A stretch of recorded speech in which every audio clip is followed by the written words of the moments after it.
செய்தியாளர்களுக்கு பேட்டியளித்த பாண்டி ரவி 1987 ஆண்டு முதல் புதுச்சேரி பாரதிய ஜனதா கட்சியில் தான் பயணம் செய்து வந்ததாகவும், ஆனால் சில தவிர்க்க முடியாத காரணங்களால் பாஜக அடிப்படை உறுப்பினர் மற்றும் பிரச்சார குழு தலைவர் பதவியிலிருந்து விலகுவதாக தெரிவித்தார். தொடர்ந்து பேசிய அவர், புதுச்சேரியில் பாரதிய ஜனதா கட்சியே இல்லாத நிலையில் 1987 ஆண்டு தனது தந்தை சிவராமன் தான் முதல் தேசிய செயற்குழு உறுப்பினராக இருந்தார். அவர் காலத்தில் இருந்தே பாஜகவில் பயணம் செய்து வந்ததாக குறிப்பிட்ட அவர், கடந்த 6 ஆண்டுகளுக்கு மேலாக பிரச்சார குழு தலைவராக இருந்திருக்கிறேன். சில நிர்பந்தத்தின் காரணமாக தனது பதவியில் இருந்து விலகினாலும் தனது அரசியல் பயணம் தொடரும் என்று குறிப்பிட்டார். உள்ளூர் குளம் தீர்த்தம் ஆகாது என்று சொல்வார்கள். அதுபோன்று தன்னுடைய தகுதியையும் தனி திறமையையும் வெளி உலகத்திற்கு கொண்டு வர வேண்டும் என்ற அடிப்படையில் பாஜகவில் இருந்து வெளியேறுவதாக தெரிவித்த அவர், தன்னுடைய தகுதியையும் திறமையையும் பாரதிய ஜனதா கட்சி முழுமையாக பயன்படுத்திக் கொள்ளவில்லை என குற்றம் சாட்டினார். தமிழகத்தில் உள்ள 10 கோடி பேரில் 7 கோடி பேருக்கும், புதுச்சேரியில் உள்ள 10 லட்சம் பேரில் 7 லட்சம் பேருக்கும் தன்னை அடையாளம் தெரியும் என்று தெரிவித்த அவர், அப்படிப்பட்ட தன்னை பாரதிய ஜனதா கட்சி முழுமையாக பயன்படுத்திக் கொள்ளவில்லையே என்ற வருத்தம் தனக்கு உள்ளதாகவும் குறிப்பிட்டார். தனக்கு கொடுத்த பிரச்சார குழு தலைவர் பதவியை தேர்தல் நேரத்தில் இரவு பகல் பார்க்காமல் காலை முதல் இரவு வரை அனைத்து தொகுதிகளிலும் பிரச்சாரம் மேற்கொண்டு கடுமையாக உழைத்திருக்கிறேன் என்று குறிப்பிட்ட அவர், அண்ணாமலை என்பது பாரதிய ஜனதா கட்சிக்கு கிடைத்த ஒரு பொக்கிஷம். அவரை பாஜக முழுமையாக பயன்படுத்திக் கொள்ளவில்லை. இன்று அவர் கட்சியை விட்டு வெளியே சென்றால் ஏதும் பாதிப்பு இல்லை என்று கூறுகிறார்கள். இது தவறான ஒன்று என்றும், 2 மாநிலங்களில் ஆளுநராக இருந்த தமிழிசை அண்ணாமலை வெளியே சென்றதால் எந்த பாதிப்பும் இல்லை என்று கூறுகிறார். இது தவறான விஷயம் என்று குறிப்பிட்டார்.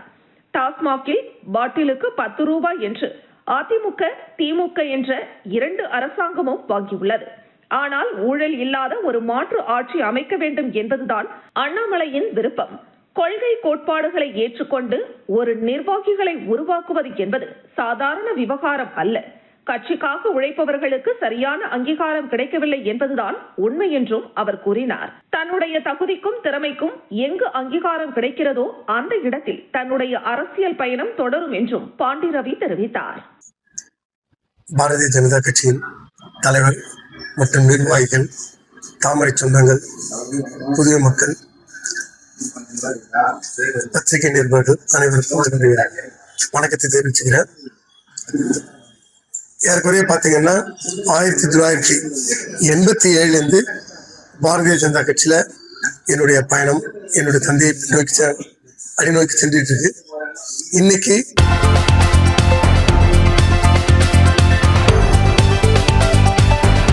புதுச்சேரி மாநிலம் வில்லியனூர் கொம்யூனுக்குட்பட்ட ஊசுடு சட்டமன்ற தொகுதியில் சேந்தநத்தம் சுடுகாடு சாலையில் கழிவுநீர் வாய்க்கால் அமைக்கும் பணிக்கான பூமி பூஜை விழா நடைபெற்றது. 28 லட்சம் ரூபாய் மதிப்பீட்டில் மேற்கொள்ளப்படும் பணியை ஊசுடு தொகுதியின் சட்டமன்ற உறுப்பினர் கார்த்திகேயன் தலைமையில் பூமி பூஜை செய்து பணி தொடங்கி வைக்கப்பட்டது. இந்த நிகழ்ச்சியில் கொம்யூன் பஞ்சாயத்து ஆணையர் பிரபாகர், உதவி பொறியாளர் சத்யநாராயணன், இளநிலை பொறியாளர் பிரதீப்குமார் உள்ளிட்ட அதிகாரிகள் மற்றும் ஊர் பொதுமக்கள் பலர் கலந்து கொண்டு நிகழ்ச்சியை சிறப்பித்தனர். இந்த பணியின் மூலம் அப்பகுதியில் நீண்ட காலமாக நிலவி வந்த கழிவுநீர் தேக்கம் மற்றும் சுகாதார பிரச்சனைகளுக்கு தீர்வு கிடைக்கும் என பொதுமக்கள் நம்பிக்கை தெரிவித்துள்ளனர்.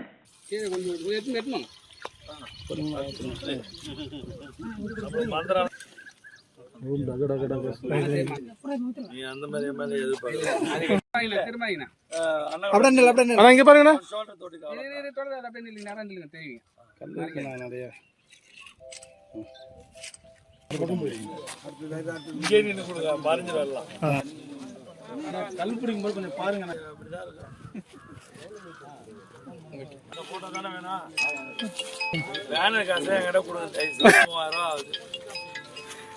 ஓகேண்ணா ஓகேண்ணா ஓகேண்ணா ஓகேண்ணா அடிக்கடி வந்து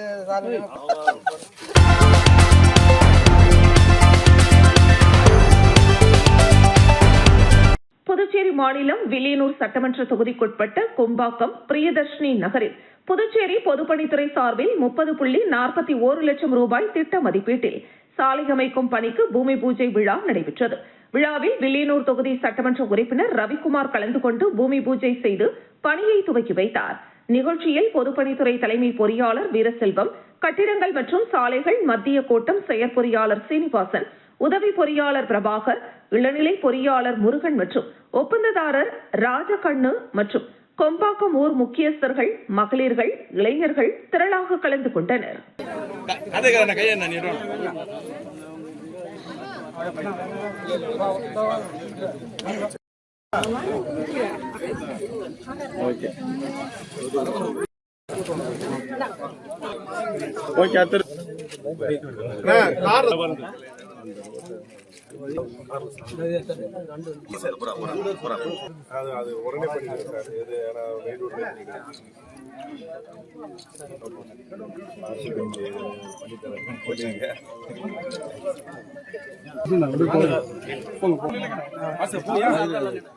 ஓகேண்ணா.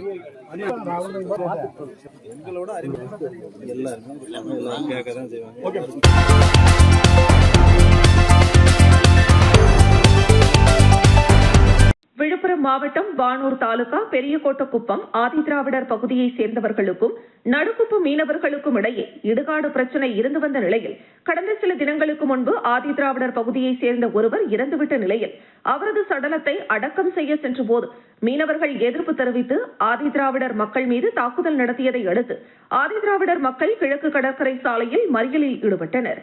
காவல்துறை உயரதிகாரிகள் பேச்சுவார்த்தை நடத்தி பிணத்தை புதைத்தனர். இந்த நிலையில் கடந்த திங்களன்று இரு தரப்பினருடன் வானூர் வட்டாட்சியர் அலுவலகத்தில் அமைதி பேச்சுவார்த்தை நடந்தது. அதில் ஏற்பட்ட உடன்பாட்டின்படி இடுகாட்டு பகுதியில் இருந்த படகுகளை அகற்றி இடுகாட்டு இடத்தை அளவீடு செய்வது என்று முடிவு செய்யப்பட்டது. அதன் அடிப்படையில் கடந்த செவ்வாயன்று வருவாய்த்துறையினர் படகுகளை அகற்றும் பணியில் ஈடுபட்டனர். அதற்கு நடுக்குப்பம் மீனவ பெண்கள் எதிர்ப்பு தெரிவித்து கழுத்தில் தூக்கு கயிறுடன் போராட்டம் நடத்தினர். மேலும் படகுகளை அகற்ற வந்த கிரேன் மீது படுத்து எதிர்ப்பு தெரிவித்தனர். இதில் காவல்துறையினருக்கும் மீனவ பெண்களுக்கும் இடையே வாக்குவாதம் ஏற்பட்டது. அதில் காவல்துறையினர் தங்களை தாக்கியதாக மீனவ பெண்கள் குற்றம் சாட்டி வருகின்றனர். இந்த நிலையில் கோட்டக்குப்பம் வருகை தந்த காளியம்மாள் மற்றும் முன்னாள் சட்டமன்ற உறுப்பினர் சக்கரபாணி ஆகியோர் நடுக்குப்பம் மீனவ பெண்களை சந்தித்து பேசினர். மேலும் காவல்துறையினர் தாக்கியதாக கூறப்பட்ட பெண்களை சந்தித்து ஆறுதல் கூறினர். மேலும் அவர் நடுக்குப்பம் மீனவர்கள் மத்தியில் பேசுகையில், சாமானியனான நான் இரு பிரிவினரையும் சந்திக்க வேண்டும் என யோசிக்கிறேன். ஒரு அமைச்சர், குறிப்பாக சமூக நீதித்துறை அமைச்சர் என்பவர் அனைத்து மக்களையும் பார்க்க வேண்டும், தன் சமூக மக்களை மட்டும் பார்க்க கூடாது என்றும் பேசினார். கிராமத்தை அப்புறப்படுத்தக்கூடாது, அது எந்த சட்டத்திலும் இடம் கிடையாது. அதனால சுடுகாட்டை அப்புறப்படுத்துறதுக்குரிய தீர்மானத்தை இன்னைக்கு வந்திருக்க ஊருக்கார் எல்லாருமா சேர்ந்து ஒத்த தீர்மானத்தை எழுதி எல்லாரும் கையெழுத்தி. ஏன்னா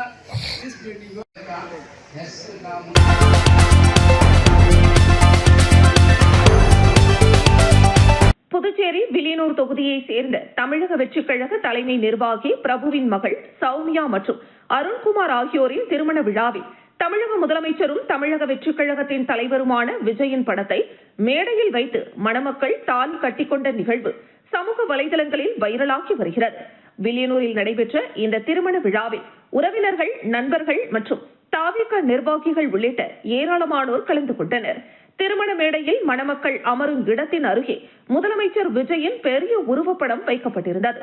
திருமண சடங்குகள் நடைபெற்ற போது அந்த உருவப்படத்தை முன்னிறுத்தியே மணமகன் அருண்குமார் மணமகள் சௌமியாவிற்கு தாலி கட்டினார்.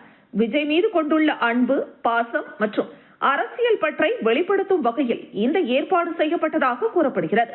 இந்த காட்சிகளை திருமணத்தில் பங்கேற்றவர்கள் சமூக வலைதளங்களில் பகிர்ந்ததை தொடர்ந்து வீடியோ மற்றும் புகைப்படங்கள் வேகமாக பரவி வருகிறது.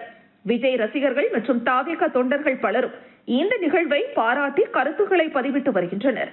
அரசியல் தலைவர்கள் மற்றும் திரை பிரபலங்களின் மீது கொண்டுள்ள பற்றை வெளிப்படுத்தும் வகையில் ரசிகர்கள் பல்வேறு நிகழ்வுகளை நடத்துவது வழக்கமாக இருந்தாலும் திருமண மேடையில் விஜயின் படத்தை வைத்து தாலி கட்டிய இந்த நிகழ்வு புதுச்சேரியில் கவனம் ஈர்த்துள்ளது.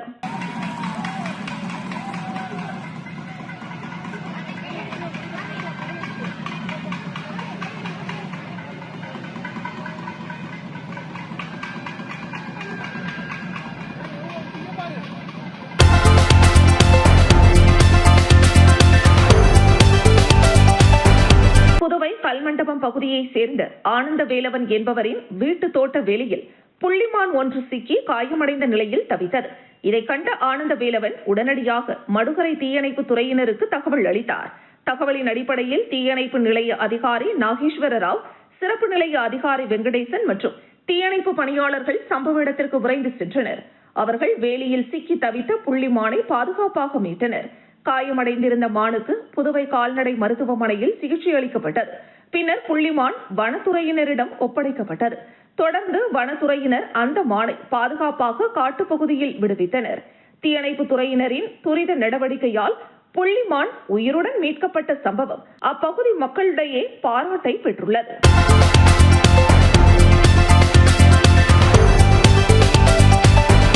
2016 ஆண்டு முதல் 2018 ஆண்டு வரை 33 மாதத்திற்கு 7வது ஊதியக்குழு உயர்த்திய ஊதியம் மற்றும் நிலுவை சம்பளத்தை நகராட்சி மற்றும் கொம்யூன் பஞ்சாயத்துகளில் பணிபுரியும் ஊழியர்களுக்கு வழங்க வேண்டும் என உள்ளாட்சித்துறை உத்தரவிட்டு 6 மாதம் ஆகியும் இதுவரை வழங்காத உழவர்கரை நகராட்சி நிர்வாகத்தை கண்டித்து நகராட்சி ஊழியர்கள் மற்றும் ஓய்வூதியர்கள் கூட்டு நடவடிக்கை குழு சார்பில் கண்டன ஆர்ப்பாட்டம் நடத்தப்போவதாக அறிவிக்கப்பட்டிருந்தது. அதன்படி உழவர்கரை நகராட்சி அலுவலகம் எதிரே கூட்டுக்குழு தலைவர் கதிரேசன் தலைமையில் நடைபெற்ற கண்டன ஆர்ப்பாட்டத்தில் 100க்கும் மேற்பட்ட ஊழியர்கள் கலந்து கொண்டு கோரிக்கைகளை வலியுறுத்தி கண்டன கோஷங்களை எழுப்பினர்.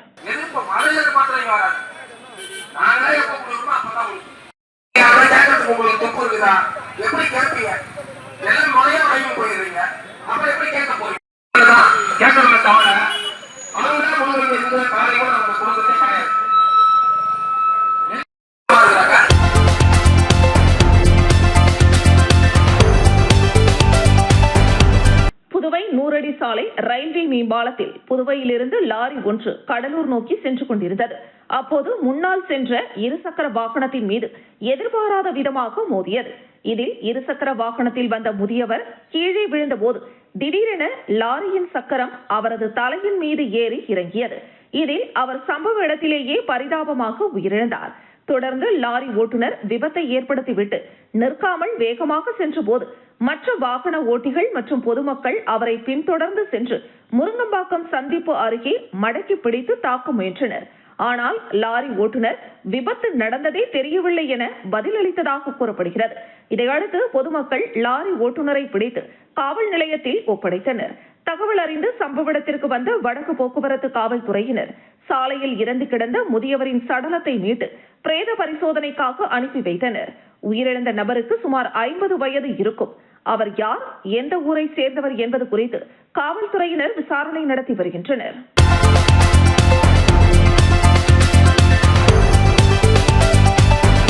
புதுச்சேரி லாஸ்பேட்டை சட்டமன்ற தொகுதிக்குட்பட்ட முதியோர் உதவித்தொகை பெற்று வரும் அனைத்து மக்களுக்கும் மகளிர் மற்றும் குழந்தைகள் மேம்பாட்டு துறையின் கீழ் இயங்கும் அங்கன்வாடி மையங்கள் மூலம் வழங்கப்படும் இலவச போர்வை மற்றும் காலணிகள் வழங்கும் நிகழ்ச்சியினை தொகுதியின் சட்டமன்ற உறுப்பினரான சப்தகிரி சிவக்கொழுந்து துவக்கி வைத்தார்.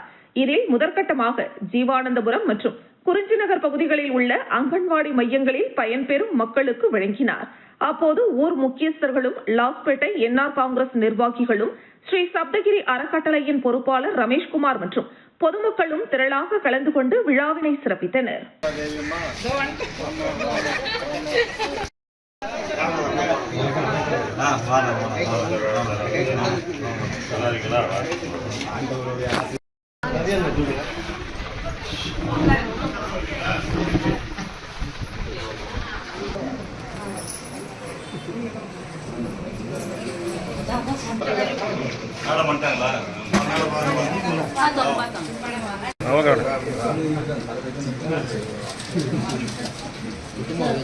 கொடுக்கலாம்.